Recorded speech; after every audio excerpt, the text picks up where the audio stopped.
Jimmy Kimmel's pretty butthurt over a joke Aaron Rodgers made about him, and we'll tell you the details. Also, we've got turmoil in the Biden camp over the black vote. He's losing it big time, and he might have a solution he's going to pull out of his hat.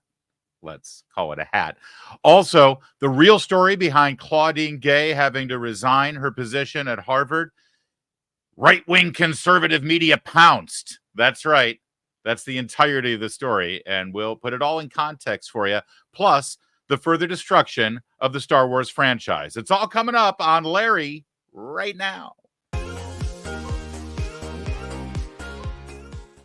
Thanks for watching. I'm Larry O'Connor. You can call me Larry. Thanks for watching across all of the Town Hall Media platforms where you're watching us right now, or on our social media footprint as well, either YouTube, Facebook, X, wherever you are. I'm glad you're there, and we're right here.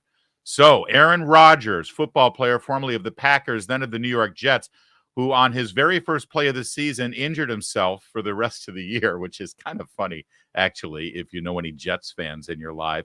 That said, he spent most of the year during his recovery and rehab showing up on the Pat McAfee show over on ESPN. And anybody who gets the vibe of this show and understands it's just a bunch of bros sitting around talking about sports and making jokes. And that's exactly what happened yesterday on the show when Pat McAfee noticed that Aaron Rodgers seemed to have a very expensive bottle of booze positioned in the camera, and he wanted to know what it was for. And Aaron Rodgers explained why he's ready to crack open an important bottle and celebrate. Mm-hmm. Bring it up, Foxy or somebody back there. Seats on it. You have Super Bowl 58. You'll see it. The emblem put on the screen. And then bring up 57 and 56. Does that have something to do with the Epstein list that came out? Feels like That's supposed to be coming out soon. Look, this guy's been waiting in his wine cellar. Yeah. I've been waiting in my wine cellar for this thing. A lot of people, including Jimmy Kimmel, are really hoping that doesn't. All right. Obviously, a clip from this particular program was run on Jimmy Kimmel's show. Whenever Aaron brought up the list, and then Jimmy mocked him for it. Mm-hmm. Aaron has not forgotten about that, but here we are sitting right in front of that nice bottle of scotch. Mm-hmm. What do you say? I'm waiting to celebrate something. Oh, yeah. He's been waiting That's for the one. You've been waiting for Hey, I'll tell you what, if that list comes out, I definitely will be popping some sort of bottle. Hey, you've been calling for it for a few years now. Anyone else notice? All right, so that's really the entirety of it. And by the way, it should also be said that Aaron Rodgers was famous for not wanting to go along with the COVID vaccine mandates when the NFL was forcing it on players. Jimmy Kimmel had a field day with that. Remember, Jimmy Kimmel is no longer a stand-up comedian or a late-night talk show host. He's basically a sanctimonious spokesperson for every left-wing liberal cause on the planet. And by the way, that's how he keeps his job in Hollywood on ABC and also the host of the Oscars this year. I mean, that's all it takes. You don't have to be funny. You don't have to be entertaining. You don't even have to build an audience. You just have to be sanctimonious and preach what the left wants you to preach. And he does that well. And he used to attack Aaron Rodgers in his stand-up routine every night about the vaccine. He would attack you for not wanting to get the COVID shot if you didn't want to get it. And of course, he attacks Trump and Republicans on a regular basis. That's his gig. He tells jokes. Just like you saw from Aaron Rodgers and Pat McAfee, these guys. It's a bunch of bros sitting around, laughing, having fun, telling some jokes. Jimmy Kimmel, though, well, apparently he can't take a joke. He responded to this on X by saying, "Dear a-hole," but he spelled it with two A's, you know, like Aaron. Get it? That's the beginning, middle, and end of the humor here. I've not met, flown with, visited, or had any contact whatsoever with Epstein, nor will you find my name on any list other than the clearly phony nonsense that soft-brained wackos like yourself can't seem to distinguish from reality. He sounds a little defensive, doesn't he? I mean, come on, man. They were joking around, and he's like, "You will not see my name on that list. I was nowhere near. I've never met." It's like, okay, dude, get it. It's like, he then goes on to say, "Your reckless words put my family in danger. Keep it up, and we'll debate the facts further in court." Wow. So, I mean, not only can Jimmy Kimmel not write or deliver a joke these days, but he also can't take a joke, clearly. I mean, this was a bunch of guys who sit around talking about sports and chicks and politics, and they have some fun, and they make outlandish statements, and they joke around. You know, I remember a show on Comedy Central about 15, 20 years ago that did the exact same thing. It was called The Man Show, starring Jimmy Kimmel. But that was the old Jimmy Kimmel. Can't do that anymore. You got to be self-righteous. But think about it for a minute. Jimmy Kimmel's entire gig is to tell jokes for 5 minutes before he sits and gives softball interviews to people on his late night show. And his jokes usually are told at the expense of other people. And now he wants to litigate that? He's threatening a lawsuit over Aaron Rodgers making a joke about him. Imagine if everyone who's the butt of a joke from Jimmy Kimmel would actually take him to court and sue him over it. What the hell is this guy thinking? And just to remind you, give you an example of the kind of joke Jimmy Kimmel tells, you know, because, well, he's just making fun of the president. He's just making fun of Trump. He's powerful. You know, senators and congressmen, they're powerful, and it's okay to make fun of them, right? Because they're public figures. Well, first of all, Jimmy Kimmel is also a public figure, and Aaron Rodgers, a likewise public figure, was just making fun of him. But let's be real here. Jimmy Kimmel does a lot more than just make fun of public figures. Here's an example of his stand-up from a couple of years ago when Trump was president. He followed it up with a shout out to you, UFC fighter. Fight hard tonight, Colby. You are a real champ. Hashtag MAGA. And like many Americans who've been repeatedly punched in the head, Colby Covington is a big Donald Trump supporter. And there's nothing Donald Trump loves more than people who love Donald Trump. Now, there weren't a lot of people laughing there, but that was actually a joke. See, like a lot of Americans who are repeatedly punched in the head, Colby's a Trump supporter. In other words, if you were a supporter of Trump in Jimmy Kimmel's eyes, you're basically suffering from brain damage. That's the joke. And it's not at Trump's expense. It's not at a senator's expense. It's not at Republicans writ large expense. It's at your expense, because that's who Jimmy Kimmel is. He's a mean-spirited jerk. And now he's getting a little bit of it back, and he clearly can't take it. Good for you, Aaron Rodgers. Especially considering you went to Berkeley. I mean, seriously, who knew? Let's move on to some other outrages coming from Hollywood. It's not like Disney has already ruined the Marvel superhero franchise that, by the way, they didn't create. They just acquired it. Or for that matter, the Indiana Jones franchise with this latest debacle of a movie they released, which, again, they never created. They just acquired it. Now, how about Star Wars? Which, wait a minute, did they create Star Wars? No, they sure didn't. They just acquired it. They are now further ruining the Star Wars brand with a big announcement today. Take it away, CNN. Also the first woman and the first person of color to direct a Star Wars film. It's set to be released in 2026. You can say that the force is strong with this one. Here's Sharmeen Obaid-Chinoy. You know, I'm very thrilled about the project because I think what we are about to create is something very special. And we're in 2024 now. And I think it's about time that we had a woman come forward to shape the story in a galaxy far, far away. Well, it's 2024, and it's about time we had a woman shape the universe from a galaxy far, far away. All right, a couple of things here. First of all, a hat tip to Stephen Miller over at Spectator. He's Red Steez on Twitter, X, and he's a much bigger Star Wars geek than I am. He points out that, first of all, the very best Star Wars movie ever made, Empire Strikes Back, that would be the second film made, number 5 in the saga. I know. It was co-written by a woman. That's right. And the editor of all 3 of the first 3 films, New Hope, Empire Strikes Back, Return of the Jedi, the best, right? Number 4, 5, and 6. The editor of those movies was George Lucas's wife, a woman. Yeah, it was back in the good old days when men married women. I mean, actual biological women, by the way. I just want to clarify.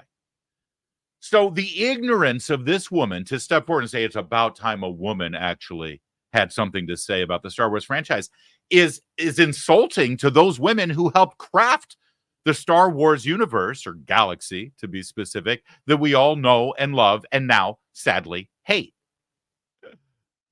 They were women. And then also, speaking of hat tips, here's Matt Walsh, who points out a little bit more about this woman who's now in charge of the Star Wars franchise. What is the balance of activating a force for change, but also trying to permeate that patriarchy, that power structure? And is that a part of the calculation of your art as well? And what's been the reaction to that? I'm sorry, is that Jon Stewart with that insipid, sanctimonious, absolute bore of a question? What the hell has happened to that guy? The left-wing worm ruins everybody's brain. As soon as you are beholden to the left wing in American politics or entertainment, it'll ruin you. This was Jon Stewart. Yeah, you should take a look at some of Jon Stewart's old stand-up. It's like Jimmy Kimmel. It's the same thing. He used to have an edge. He used to be funny. He used to, I'm not talking before The Daily Show. But then he was celebrated. He was a hero of the left. He was a hero of Democrats. He had this elevated ego suddenly that aggrandized him above his audience. And suddenly he's now beholden to that.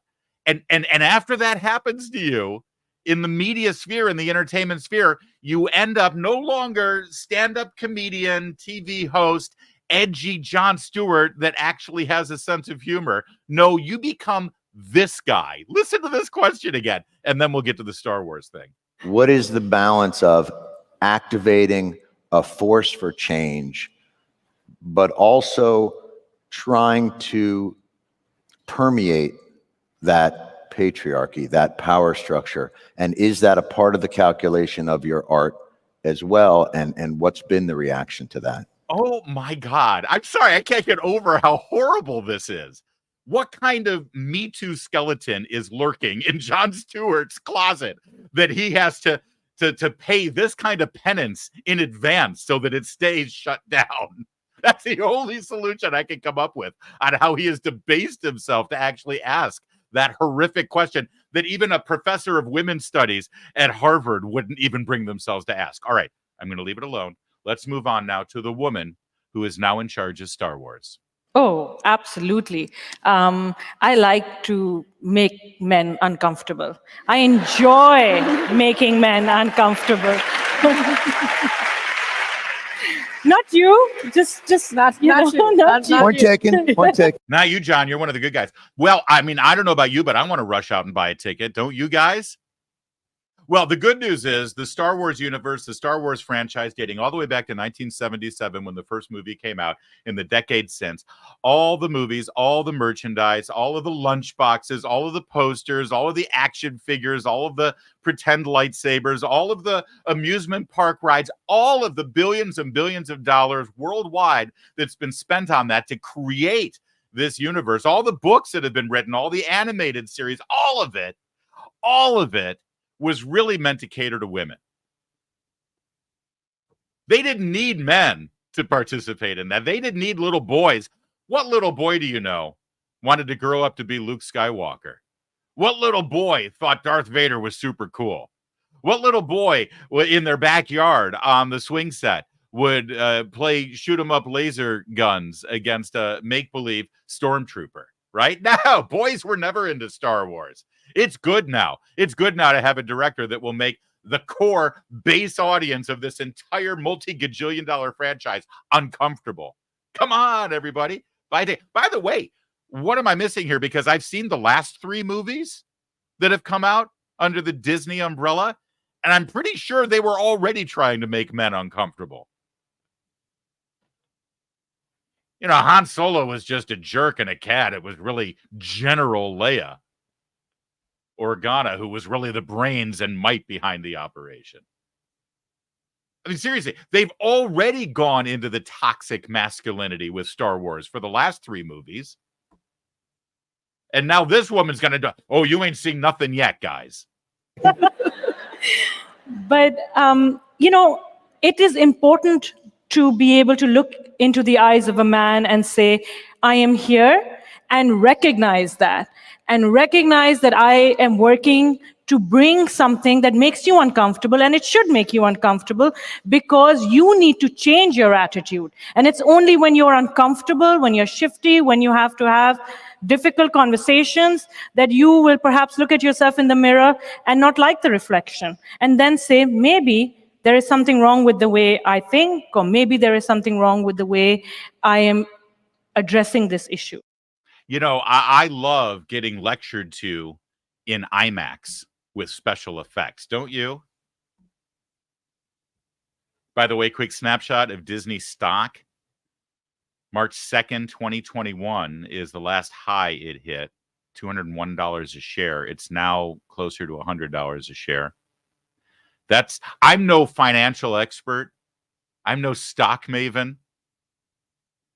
But when your stock price is doing this, that ain't a good thing. And you can't blame COVID, by the way, because that high was a year after COVID hit.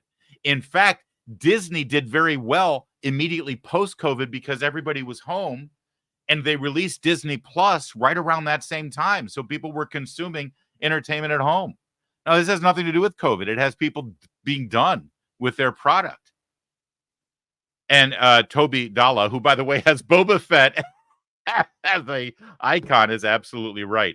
Kathleen Kennedy demonstrated that a woman shouldn't be in charge of Star Wars. And now they can't get enough. Now they brought in this woman to be the director as well. And they're celebrating it. They're bragging about it. You would think they would keep this on the QT, maybe. You know, let's just let the movie come out. People will at least buy it, and then they'll find out they hate it. But no, we're going to let you know ahead of time how much you hate it. You know, Jeremy Boring over at Daily Wire right now is like, all right, somebody give me a budget on a sci-fi movie. What can we do? What can we do? All right. Well, listen, it's a perfect example of how DEI, diversity, equity, and inclusion, ruins everything. Even an indestructible movie franchise like Star Wars. It is almost like people got together a few years ago and said, well, this thing is indestructible. It's perfect. Like the Marvel superhero franchises as well. You know, there's nothing that can stop this. And then the DEI HR lawyer over at Disney says, oh, I've got an idea how we can stop it. I know how we can ruin it. Hold my beer. Hold my Bud Light, to be specific. So DEI is also the reason why you had Claudine Gay as the president of Harvard, and why Harvard, as we mentioned yesterday, held on to her for 4 weeks after she basically celebrated the fact that her campus is an anti-Semitic dumpster fire. Well, she finally lost her job yesterday, as we told you, and it was because of over 50 counts of plagiarism that were found by conservative right-of-center journalists at the Free Beacon, led by and pointed to activist Christopher Rufo. And the way the mainstream media covered this story was a little different than how we covered it yesterday during our breaking coverage. No, apparently the whole story is encapsulated in this headline: how a proxy fight over campus politics brought down Harvard's president. It's really just about campus politics. Amid plagiarism allegations and a backlash to campus anti-Semitism, Claudine Gay became an avatar for broader criticisms of academia. Well, I mean, when Harvard hung on to her and refused to let her go, she did become that avatar. She represented everything that's wrong with the elite Ivy League university. So I guess they got that right. Let's check this headline out: how the right toppled Harvard's president. You see, it's all conservatives' fault. She's not responsible for this at all. Her inability to actually write her own creative thoughts in a paper, and she had to be forced to copy and paste and put them into her own academic papers, upwards to 50 times at least, that have been discovered. That has nothing to do with it. Nope. It's the right. It's conservatives. Harvard President Claudine Gay's resignation is a win for right-wing chaos agents. How about a win for truth and justice and reality? How about it being a win for the students at Harvard? especially those who have been expelled for doing less than the president with regard to plagiarism. Although the chef's kiss headline has to go to the Associated. Oh, we'll get to the Associated Press in a minute. Claudine Gay resigns as Harvard president, igniting celebration from Christopher Rufo and Elise Stefanik. You know, that's where the real drama is who's celebrating. Because the truth is only the truth based on the political ideology of the people who are exposing it. And if you're a conservative, then the truth, well, that's not nearly as important as who you are and what you believe. But here is the chef's kiss, as I said, Associated Press. Harvard's president's resignation highlights new conservative weapon against colleges. Plagiarism. That's right. Plagiarism is just a right-wing weapon. Well, good old Community Notes at X actually provides a little more context. Plagiarism is not just a weapon for right-wing ideologues to use against colleges. It's also a breach of rules for Harvard University. Claudine Gay was ultimately forced to resign for a series of breaches of this policy. That's right. I know you may think that plagiarism is just a weapon that right-wing fanatics can use, but it also happens to be technically against the rules. Rules that Claudine Gay was actually supposed to enforce and did enforce against students, you know, just Joe and Jane America like you and me or our kids if we could afford to put them in Harvard. But Claudine Gay, she's well above that, right? One other great aspect of this is the Associated Press's article that used the term scalp. Yeah, listen to this. Christopher Rufo, a conservative activist who helped orchestrate the effort, celebrated her departure as a win in his campaign against elite institutions of higher education. On X, formerly Twitter, he wrote, scalped, as if Gay was a trophy, as if, this is my favorite part of the scalped reference in the AP article, as if Gay was a trophy of violence invoking a gruesome practice taken up by white colonists who sought to eradicate Native Americans. So let's work on that for a moment.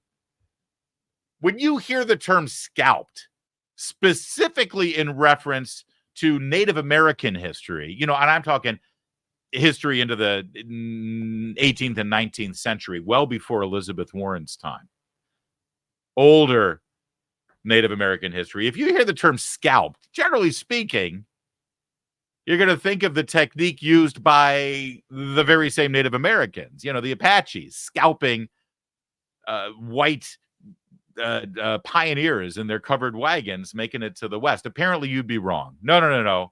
Scalping is actually a practice taken up by white colonists seeking to eradicate Native Americans. You know, when DEI infects the newsroom as well as the history book writers, this is the end result. And think about it. Not only did a reporter write that in the article, but it had to go through copy editing and final checks before they hit the publish button. But even more importantly, our friends over at Town Hall, which is where I am right now, they point out the fact that AP used the word scalp liberally when it serves their purposes. Here's a tweet from 2012. Barclays boss Diamond quits with immediate effect. Latest scalp of price-fixing scandal. So is AP guilty of utilizing a term invoking the gruesome practice taken up by white colonists? Well, I guess by their own standard they are. I mean, if they had any standards. But the Gay criticism continues here. Not just from about Claudine Gay, but also from this person, Mara Gay. She's a editorial writer over at the New York Times. You may remember her. When we last checked in with this woman, an editorial writer at the New York Times, she was commenting during the 2020 primary election about Michael Bloomberg and the hundreds of millions of dollars that he was spending. And she got her math wrong. And the way she calculated the money Michael Bloomberg was spending, she calculated that he could actually give $1 million to every voter in Iowa and win the caucus instead of spending it on TV ads. Now, needless to say, Mara Gay didn't do her math properly that day, but she didn't lose her job. she's still the voice of the New York Times, and she had something to say about the resignation of Claudine Gay and who's really to blame. The thing that really disturbs me is the unrelenting campaign from the right and from some conservative activists to slander, discredit, and ultimately, I guess, somebody used the phrase, we've claimed a scalp, I think, on social media, to essentially unseat Gay and other presidents as well, when they don't like, not just the handling of the horrific attacks on Israel on October 7th, the way that was handled on campus, but really anything else. I'm going to let you finish. I'm going to let you finish there. Okay. All right, just hang on a second. But this is an important point to make because you're hearing a lot from her and you're about to hear it again. And you hear it from a lot of critics on the left saying that this attack on Claudine Gay was racist, that it was racist. And in some cases sexist, but mostly racist. As if, if this was a white man who had done this, we wouldn't also be exercised over. I mean, last I checked, we have a lot of criticism of Joe Biden, and he is the whitest man in America. I mean, except for the really bizarre sunburn he just got down in St. Croix. But other than that, he is pretty much the whitest man in America. And we have plenty to say in criticism of that man. Gavin Newsom, just about as white on the Pantone scale as Joe Biden is. And I'm pretty sure we have a lot of criticism of Joe Biden, or of Gavin Newsom, right? As if we wouldn't be all in on this story if every fact was exactly the same, but Claudine Gay was Claude Gay, a dude, a white dude. So number one, obviously this is not a racist thing. And then let me give you further evidence of that. You see this woman right here on the screen? That's Liz McGill. Who's Liz McGill, you may ask? Liz McGill is the president of the University of Pennsylvania. Oh, no, wait, I'm sorry. She's the former president of the University of Pennsylvania because she was forced out the week after her testimony on Capitol Hill, where she said basically the exact same thing Claudine Gay said about the use of the term intifada and anti-Semitic tropes that have been trotted out on her campus, just like on Harvard's campus, right? And conservatives were exercised and angry about that. And she was forced to resign. Do you notice a difference between Claudine Gay and Liz McGill? Yeah, she's not black. She's not black. And we were outraged over what she said under oath in this very same kind of, she's sitting right next to Claudine Gay.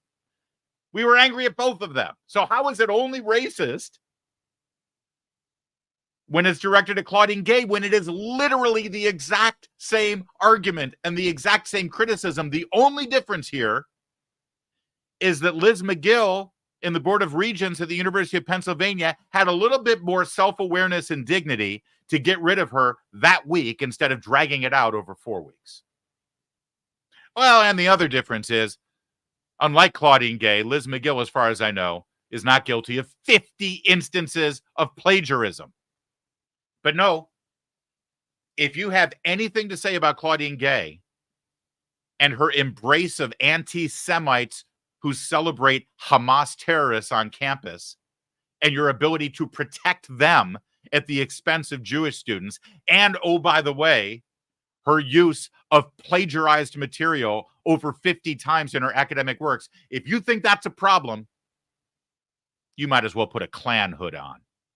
Just like the governor of Virginia, former governor of Virginia. All right, now we'll let Mara Gay finish. That they don't like about not just these presidents, but actually what they would call wokeism on campus. So this is really an attack on academic freedom. It's an attack on... Plagiarism is now academic freedom. If you're not free to plagiarize without any consequence, you don't truly have academic freedom. That's where we are right now. Can we start homeschooling college, please? On people who are pluralists and believe that you should bring people from all over the world together of diverse backgrounds, and that you actually have more scholarly rigor and more value can be brought by having people from different backgrounds. This is an attack on diversity. This is an attack on multiculturalism and on many of the values that a lot of us hold dear. And in fact, anybody really who is around my age in their 30s who went to any major public university or private university in this country, these are values that are very important. And I think that's why these presidents are under attack. That's why Claudine Gay was under attack. The fact that she's a Black woman and the first person who is a Black American to lead Harvard only added to their thirst to dethrone her.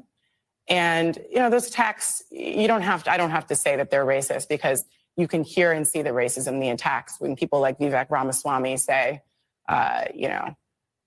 okay, this is a problem about diversity in hiring. I mean, this is racism as well. So there's a lot of different layers here, but I don't want to miss the attacks on academics. Yeah, that's probably my favorite part of this entire diatribe, when she says, I don't even have to say that it's racist. It's just evident in the attacks.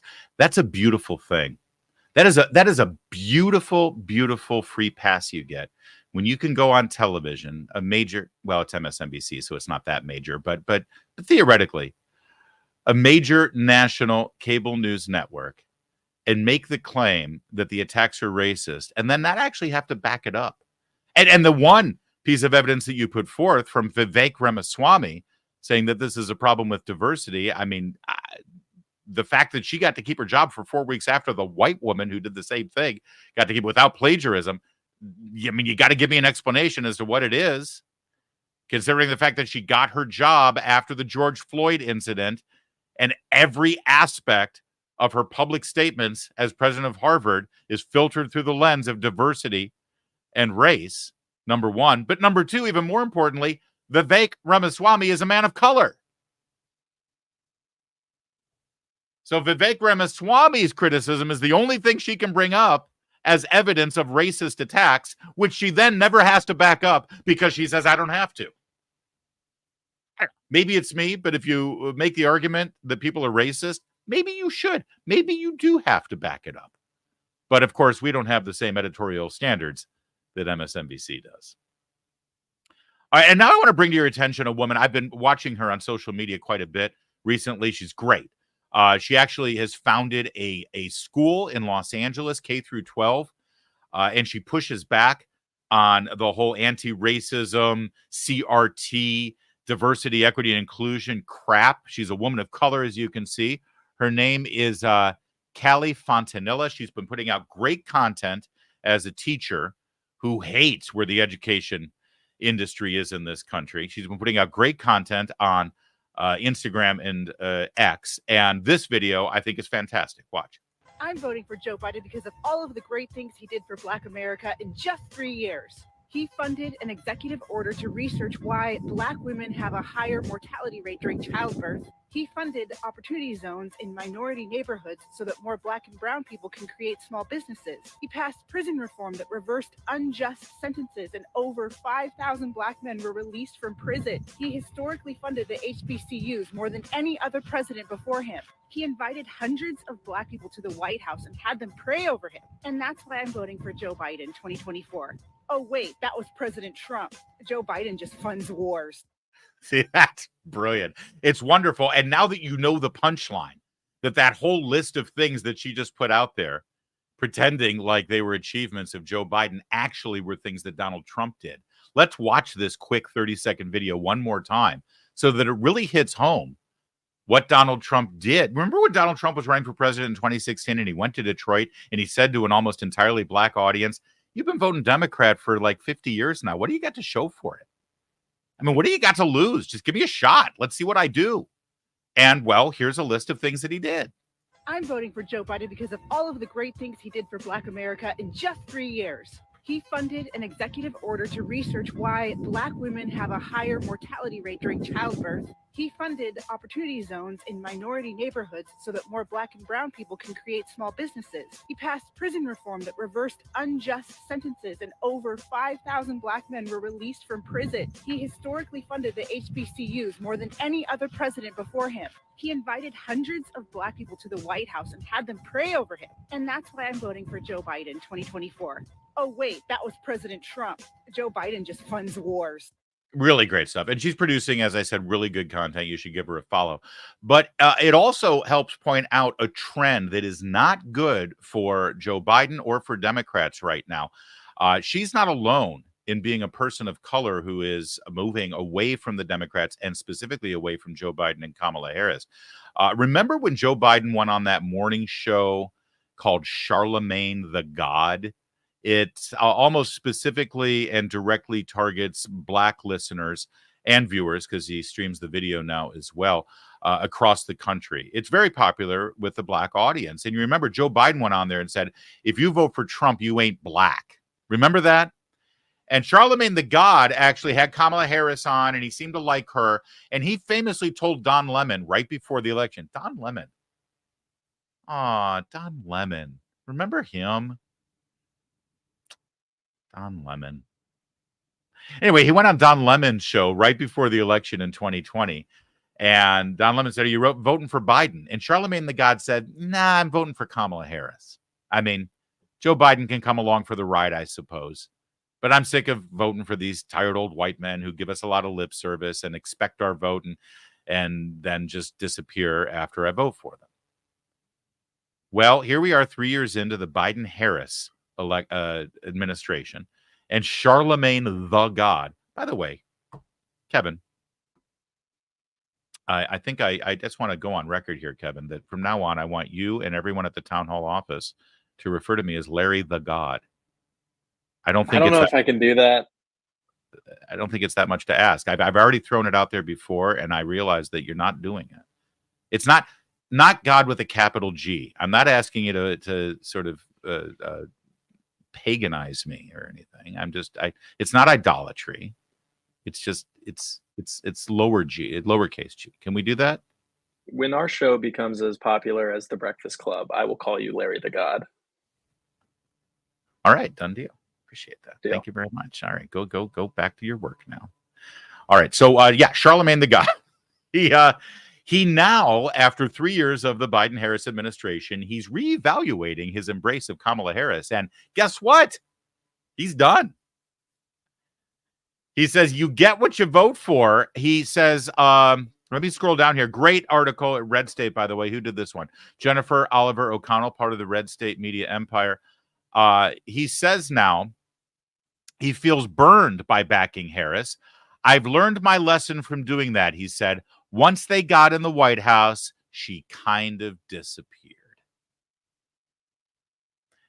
And meanwhile, there are polls that support this that are incredibly dangerous for Joe Biden and the Democrats. Here's the latest out of USA Today. This is taken the last week of December. In 2020, he enjoyed 87% of the Black vote. Let me be clear here. If you separate men and women out, that makes a big difference. It's 87% across the board, but it was something like 98% of Black women.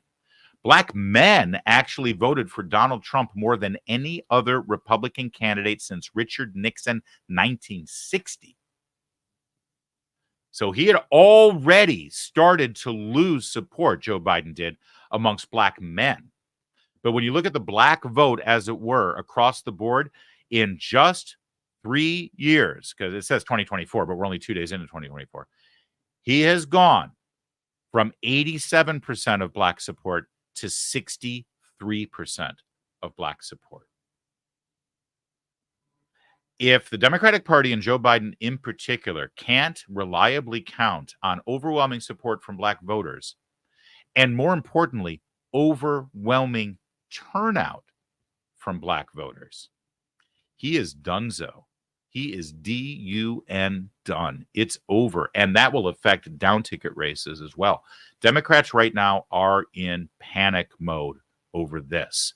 They cannot keep their historic lock on minority votes without relying, and they have relied on it. They have, as Trump said, they have taken it for granted. They just know that they're going to get the black vote. Doesn't matter, doesn't matter, doesn't matter. They're going to get it.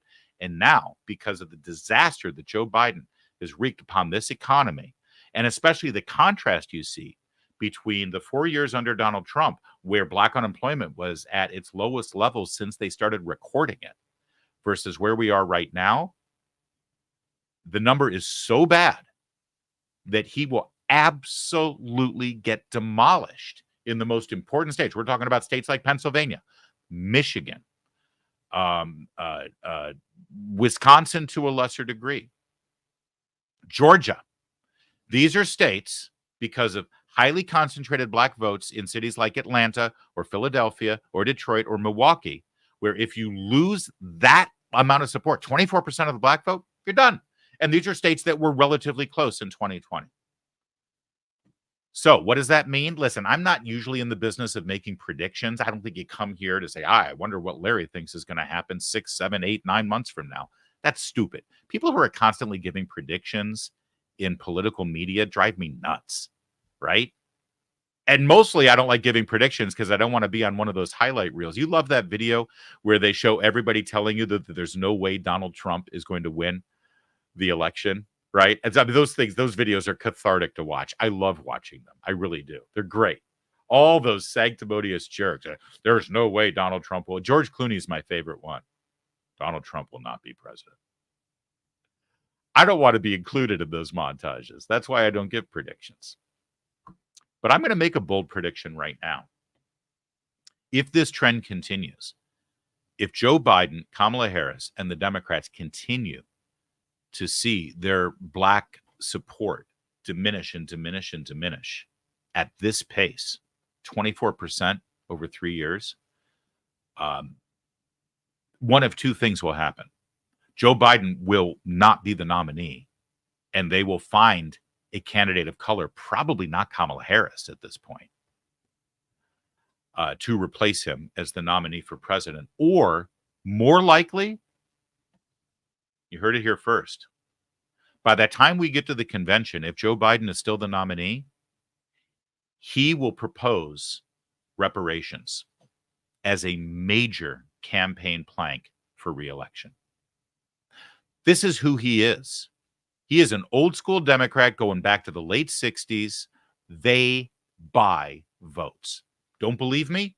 Take a look at the last election where he put all his money on student loan debt repayment.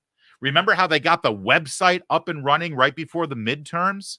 They put out ads. You vote for Biden, he's going to repay your student loan debt. That's money in your pocket. They're buying votes. This is what they do. Even after the Supreme Court has struck down the student loan repayment scheme as unconstitutional, he's still bragging about how he has found a way around the Constitution and around the court system to repay people's student loan debts. If they can't win your vote, they'll buy it. They'll bribe you for it. And that's his ace in the hole. That's his trump card. If he continues to see this soft support amongst black voters, mark it down. You heard it here first. Joe Biden will make history by proposing reparations for slavery. He won't give many details. He'll just say, we got to do it. And if you elect me, we'll do it. No details now. Wait until I'm in for a second term, and then we'll lay out how it's going to work. Because it accomplishes two things. It's buying votes, it's bribery, which is what they do, as I just laid out. And it accomplishes a second thing that Democrats do and that Joe Biden in particular does. It divides this nation. It divides this nation in the most cynical way across racial lines. We never believed any of the crap from him about how he wanted to be a unifier and heal this nation's wounds. No. He has thrived his entire career on division. Don't believe me? Ask Robert Bork's family. Ask Clarence Thomas and his family. Ask Mitt Romney. Mitt Romney, of all people. In 2012, Joe Biden said Mitt Romney was going to put black people back in chains. This is who he is. This is what he does. And if he sees his political ambitions about to get squelched, he will do the cynical thing that he has always done. He will buy your votes, and he will divide this country. Joe Biden, reparations. Lock it in. That's my prediction. All right, that's it for today. Thank you, guys. We had huge numbers yesterday, and the numbers continue to grow. Thank you for watching. Thank you for sharing. Thank you for subscribing. Seriously, if you have not subscribed and put a notification on for your subscriptions, please do so you can get notified when we go live. And we appreciate all the support you give to the show. Once again, my name is Larry O'Connor, but you can call me Larry.